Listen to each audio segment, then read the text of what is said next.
Hello, I'm Sam Monaghan, CEO of MHA. I'd like to thank all of our members and residents for joining me for this Year in Review film here on our digital communities platform. 2020 was a year unlike any other, so I think it's important to reflect on the last 12 months in more detail. We've had the single biggest disruption to our way of life outside of wartime. Since the inception of MHA, our guiding principle has been that of enabling older people to live later life well. However, COVID-19 has directly attacked our ability to achieve this, as overnight we've worked hard to adapt to a new normal. And sometimes it's been a scary normal, where we've all felt at the mercy of science to properly explain exactly what's happening. As we learnt more about the virus, it's brought a period of great adaptation, as we sought to restrict the spread and protect lives. Technology has been a great enabler for some, but we've all missed the ability to interact in a face-to-face way. These restrictions have ultimately reduced our ability to spend meaningful time with each other, and it's been really hard as our movements have been limited and we've had to get used to wearing face masks. And it's been the more so for our staff, as they've wrestled with getting comfortable in head-to-toe personal protective equipment. And societally, it's been a huge change. We've all had to modify our ways of living to keep each other safe. In 2020, we've had to deal with the challenges of social isolation and loneliness in a way like never before, especially as restrictions came into care homes. The lockdowns and isolation have highlighted the importance of retaining some form of social interaction and access to activities, as it's so vital for our mental health and our well-being. The Digital Communities platform is one of many new initiatives that operates across MHA that's helping to provide activities and interactions for our residents and members, which are designed to keep a sense of community alive, whilst also reducing the risk of transmission. Despite our focus, our diligence, and our dedication, we've still sadly lost people. It's an inescapable reality which we've all had to confront as the pandemic spread. And these deaths continually give us pause for thought.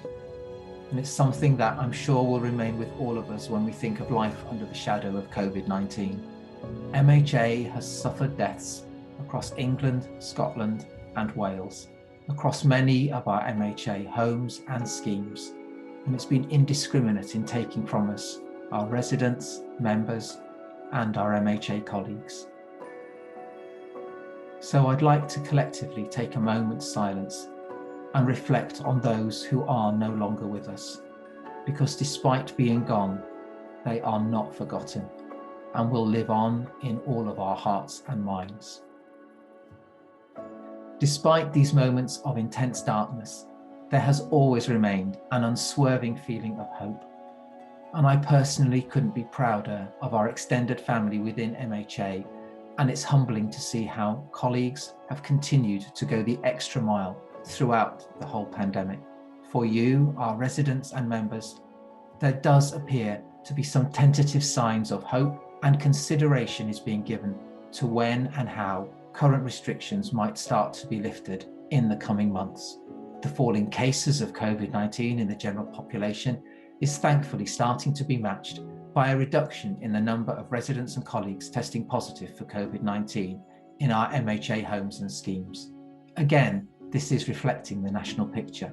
And while it's still very early days, it does bring us a step closer to a time where we can start to plan with more certainty just how we are going to relax the restrictions on visits, reuniting you with your friends and family. Given the ongoing dialogue with the UK government, we'll be reviewing the situation and we'll keep communicating with you all. MHA will only reduce measures when we're absolutely confident in doing so, and the science and data is supporting this. And thank you, because you have all played a huge part in this improved outlook, with 95% of you having now received your first dose of the vaccine. And whilst there is still some way to going back to being normal again, there's a palpable feeling of positivity throughout MHA as we move into spring. Finally, I'd encourage you to visit your care home's Facebook page, your MHA community page, or our main MHA page. We're increasingly creating video content and posts to bring you joy and to help you stay active and engaged. Our community coordinators are in many cases running digital courses, and I've been encouraged by how many of you have taken up the challenge of mastering Zoom and other social media. We're also improving our befriending opportunities, so please ask our MHA colleagues if you'd like to know more. Thank you for your time, and I do look forward to speaking to you again soon.